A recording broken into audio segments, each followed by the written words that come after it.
சென்னையில் உள்ள ஒரு அமைதியான அடுக்குமாடி குடியிருப்பு பாரதி என்பவர் சமீபத்தில் அங்கு குடி வந்துள்ளார். அவர் தனியாக வசித்து வருகிறார். ராகுல் பக்கத்து வீட்டில் வசிக்கும் நபர் பாரதி தனது காரிலிருந்து சில கனமான அட்டைப் பெட்டிகளை தூக்கிக் கொண்டு மாடிக்கு செல்ல சிரமப்படுகிறார். அப்போது ஜிம்மிக்கு சென்றுவிட்டு திரும்பும் ராகுல் இதை பார்க்கிறான். ஆண்டி நில்லுங்க, என்ன இது இவ்வளவு வெயிட்டா இருக்கு, நானே தூக்கிட்டு வரேன். வேர்வை துடைத்தபடி பரவாயில்லை தம்பி, நானே மெதுவா கொண்டு போயிருவேன். அதெல்லாம் முடியாது, எதை தூக்கணும் எதை இறக்கணும்னு எனக்கு தெரியும். நீங்க அந்த சின்ன பையன் மட்டும் எடுத்துட்டு பின்னாடியே வாங்க. ராகுல் அந்த பெட்டிகளை அனாயாசமாக தூக்குவதை பார்த்து பாரதி வியக்கிறார். அவனது தோள்களும் உதவியும் அவருக்கு ஒருவிதமான பாதுகாப்பை உணர்த்துகின்றன. அடுத்த சில நாட்களில் இது தொடர்கிறது. பாரதியின் வீட்டில் வாட்டர் கேன் வைப்பதாகட்டும், காய்கறிப்பை தூக்குவதாகட்டும் ராகுல் அங்கே ஆஜராகி விடுகிறான். ஒரு நாள் பாரதி சமையலில் பிஸியாக இருக்கும்போது ராகுல் வருகிறான். ஏன் ராகுல், உனக்கு போர் அடிச்சா என்கிட்ட பேசவான்னு சொன்னேன். அதுக்காக இப்படியா? இதோ இந்த அலமாரி மேலே இருக்கிற பழைய பாத்திரங்களை மட்டும் கொஞ்சம் இறக்கிவை. ராகுல் அந்த பொருட்களை இறக்கும்போது இருவருக்கும் இடையே இடைவெளி குறைகிறது. அவரது கைகள் அவள் மீது எதிர்பாராமல் படும்போது பாரதியின் உடலில் ஒரு சின்ன நடுக்கம். ராகுல் அவளது கண்களையே பார்க்கிறான். ஆண்டி, நீங்க ஏன் எப்பவும் இவ்வளவு அழகா இருக்கீங்க? பாரதி வெட்கத்துடன் போடா சின்ன பையன், நீ என்ன போய் கிண்டல் பண்ற? அன்று பழுத்த மழை. பாரதியின் வீட்டின் ஜன்னல் வழியாக மழைநீர் உள்ளே வருகிறது. ராகுல் உதவி செய்ய ஓடி வருகிறான். ஜன்னலை அணைக்கும் முயற்சியில் இருவரும் நனைந்து விடுகிறார்கள். மின்சாரம் துண்டிக்கப்படுகிறது. மெழுகுவர்த்தி வெளிச்சத்தில் பாரதி தீயின் முகம் இன்னும் பிரகாசமாக தெரிகிறது. உங்களை முதலில் பார்த்தபதே எனக்கு பிடிச்சிருந்தது. உங்க சிரிப்பு, நீங்க பேசுற விதம் எல்லாமே. பாரதி தயங்கினாலும் ராகுலின் உண்மையான அன்பு அவரை நிகழ வைக்கிறது. அவர் ராகுலின் கையை பிடித்துக் கொள்கிறார். வயசு வித்தியாசம் தாண்டி ஒரு புரிதலும் ஈர்ப்பும் அங்கு உருவாகிறது. உன் கூட இருக்கும்போது எனக்கு ஏதோ புதுசா பிறந்தது போல் இருக்கு. ராகுல் மழை நின்ற பிறகும் அவர்கள் இருவரது மனதிலும் அந்த ஈரப்பதம் குறையவில்லை. ராகுல் அவளுக்கு ஒரு முத்தம் கொடுத்துவிட்டு, நாளைக்கு என்ன தூக்கணும்னு சொல்லுங்க, நான் ரெடி என்று குறும்பாக சொல்லிவிட்டு செல்கிறான். பாரதி சிரித்து கொண்டே ஜன்னல் வழியாக அவன் போவதையே பார்த்து கொண்டிருக்கிறார். மழை நின்ற மறுநாள் காலை பாரதி கிச்சனில் வேலை செய்து கொண்டிருந்த போது திடீரென குழாயில் தண்ணீர் வருவது நின்றுவிட்டது. மோட்டாரை போட்டு பார்த்தும் பலனில்லை. உடனே நினைவுக்கு வந்தது பக்கத்து வீட்டு ராகுல்தான். பாரதி அவன் வீட்டு வாசலில் நின்று, ராகுல் கொஞ்சம் வரியா, கிச்சன்ல தண்ணியே வரல, என்னன்னு தெரியல என்று அழைத்தாள். உடனே ஓடி வந்த ராகுல் குழாயை திருப்பி பார்த்தான். காற்று வரும் சத்தம் மட்டும் கேட்டதே தவிர ஒரு சொட்டு தண்ணீர் கூட வரவில்லை. ஆண்டி, மோட்டார் ஓடுது, ஆனா தண்ணி வரலன்னா பைப்புக்குள்ள ஏதோ அடைப்பு இருக்குன்னு நினைக்கிறேன். ஏதாவது கம்பி இருந்தா கொடுங்க, உள்ள விட்டு நல்லா ஆட்டி பார்த்தா அந்த அடைப்பு எல்லாம் வெளியே வரும். அப்பதான் தண்ணி சரசரன்னு கொட்டும். பாரதி அவனை ஒரு நிமிடம் ஏறிட்டு பார்த்தாள். அவன் சொன்ன விதம் அவளுக்குள் ஏதோ ஒரு குறும்பான எண்ணத்தை தூண்டியது. சிரிப்பை அடக்கிக் கொண்டு, கம்பி உள்ள விட்டு சரி பண்ணணுமா? இவ்வளவுதான விஷயம்? இது உனக்கு ரொம்ப ஈஸியான வேலை போலைய? ராகுல் ரொம்ப பார்வையுடன், ஆமா ஆண்டி, அதுவும் இந்த மாதிரி இடத்துல வேலை செய்யறதுல ஒரு தனி சந்தோஷம் இருக்கு. எங்க காட்டுங்க அந்த பைப்லைன. பாரதி அவனை கிச்சனுக்குள்ளே அழைத்துச் சென்றாள். கிச்சன் பிளாட்பாரத்திற்கு கீழே இருந்த அந்த பைப்லைன் குறுகலான இடத்தில் இருந்தது. ராகுல் கீழே குனிந்து அந்த இடத்தை ஆராய்ந்தான்.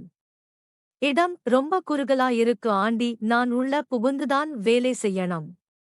நீங்க பின்னாடி நின்னு கொஞ்சம் வெளிச்சம் காட்டுங்க. பாரதி அவனுக்கு மிக நெருக்கமாக வந்து நின்று டாச்சடித்தாள். ராகுல் கம்பியை எடுத்து குழாய்க்குள் விட்டு லாபகமாக ஆட்டத் தொடங்கினான். பாருங்க ஆண்டி, முதல்ல கொஞ்சம் டைட்டாதான் இருக்கும், போக போக ஃப்ரீ ஆயிடும், தண்ணீர் வர ஆரம்பிக்கும். அவன் வேலை செய்து கொண்டிருக்கும்போது அவனது அசைவுகள் பாரதியின் கால்களில் உரசிக் கொண்டே இருந்தன. அந்த குறுகலான இடத்தில் இருவரது மூச்சு காற்றும் ஒன்றோடு ஒன்று கலந்தது. மெதுவா ராகுல் டைப் உடைஞ்சிட போகுது. ரொம்ப வேகமா ஆற்று போல இருக்கு. கவலைப்படாதீங்க ஆண்டி, இதோ பாருங்க அடைப்பு விலகிடுச்சு. திடீரென குழாயிலிருந்து தண்ணீர் பீரிட்டு அடிக்க தொடங்கி வைக்க தொடங்கியது. எதிர்பாராத விதமாக அந்த தண்ணீர் பாரதியின் மீது பட அவள் நனைந்து போனாள். ராகுல் சட்டென்று எழுந்தி அவளை தாங்கி பிடித்தான். பாத்தீங்களா தண்ணி எப்படி வேகமா வருதுன்னோ, இப்ப உங்க பாரம் குறைஞ்சிருச்சா? நனைந்த உடையில் நின்று இருந்த பாரதியை ராகுல்தான் கைகளுக்குள் இழுக்க கிச்சனுக்குள் ஒரு புதிய காதல் தீம் உண்டது. குழாயில் வந்த தண்ணீரை விட அவர்கள் இருவர் மனதிலும் ஆசைகள் அலைமோதின. கிச்சன் குழாயிலிருந்து பீரிட்டு அடித்த தண்ணீர் பாரதியின் மெல்லிய காட்டன் நைட்டியை முழுவதுமாக நினைத்திருந்தது. ராகுல் அவளை தாங்கி பிடித்திருந்த அந்த நொடியில் இருவருக்கும் இடையில் இருந்த அந்த சிறு இடைவெளியும் மறைந்து போனது. ஆண்டி, மொத்தமா நினைஞ்சிட்டீங்க. ராகுலின் குரல் முன்னைவிட கரகரப்பாகவும் நெருக்கமாகவும் ஒலித்தது. பாரதி அவன் கண்களை நேராக பார்த்தாள். அவளது நனைந்த கூந்தலில் இருந்த சொட்டிய நீர்த்துளிகள் ராகுலின் கைகளில் வழிந்தன. எல்லாம் உன்னாலதான் ராகுல், அந்த கம்பியே அவ்வளவு வேகமா ஆட்டினா என்ன ஆகும் என்று பொய்யான கோபத்துடன் சொன்னாள். ஆனால் அவளது கைகள் ராகுலின் பலமான தோள்களை ஏறுக பற்றி கொண்டன. நெருக்கமான நிமிடங்கள். ராகுல் மெல்ல அவளது முகத்திற்கு அருகில் குனிந்தான். நீங்கதானே சொன்னீங்க, இப்ப பாருங்க தண்ணி எவ்வளவு சீரா வருதுன்னு என்று சொல்லிவிட்டு அவள் நெற்றியில் வழிந்த நீர்த்துளியை தன் விரலால் மெதுவாக துடைத்தான். அந்த தீண்டல் வயதியே சிலிர்க்க வைத்தது. ராகுல் யாராவது வந்துட போறாங்க, கையை விடு என்று அவள் சொன்னாலும் அவள் உடல் அவனிடமிருந்து விலக மறுத்தது. இந்த வீட்டுக்குள்ள இப்போ யாரும் வரமாட்டாங்க, இந்த தண்ணி சத்தத்தை தவிர வேற எதுவும் கேட்காது என்றபடி ராகுல் அவளை இன்னும் நெருக்கமாக சுவரோரம் சாய்த்தான். பாரதியின் மூச்சு காற்று சூடாக ராகுலின் கழுத்தில் பட்டது. ராகுல் அவள் இடுப்பில் கை வைத்து, ஆண்டி, இன்னும் அடைப்பு இருக்கான்னு செக் பண்ணணுமா என்று குறும்பாக கேட்டான். பாரதி வெட்கத்துடன் அவன் மார்பில் முகம் புதைத்துக் கொண்டாள். நீயேதான் எல்லாத்தையும் சரி பண்ணிட்டல்ல, அப்புறம் என்ன என்று முணுமுணுத்தாள்.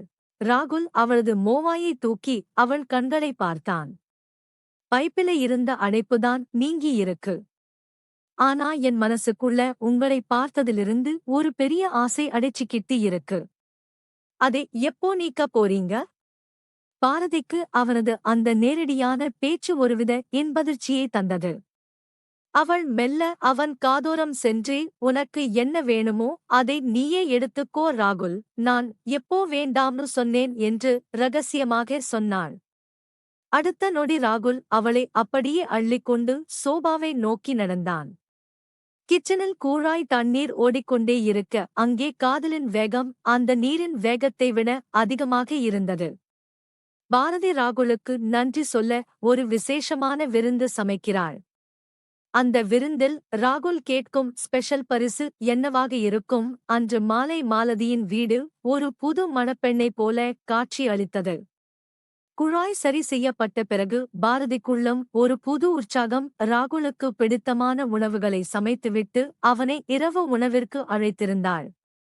ராகுல் கதவை தட்டினான். பாரதி கதவை திறந்தபோது ராகுல் ஒரு கணம் அப்படியே உறைந்து போனான். கருப்பு நிற ஸ்லீவ்லெஸ் உடையில் மல்லிகைப்பூ சூடி லேசான மேக்கப்பில் மாலதி தேவதை போல இருந்தாள். என்ன ராகுல், அப்படியே நின்னுட்ட உள்ளவா என்று பாரதி புன்னகையுடன் அழைத்தாள். விசேஷமான விருந்து. உணவு மேஜையில் அமர்ந்த ராகுல் உணவை விட பாரதியையே அதிகமாக பார்த்து கொண்டிருந்தாள். ஆண்டி, சாப்பாடு நிஜமாவே சூப்பரா இருக்கு. ஆனா இந்த சாப்பாட்டை விட இன்னொன்னுதான் ரொம்ப டேஸ்டா இருக்கும்னு தோணுது என்றான் ராகுல் குறும்பாக. பாரதி அவன் தட்டில் ஒரு கரண்டி பாயாசத்தை ஊற்றினாள்.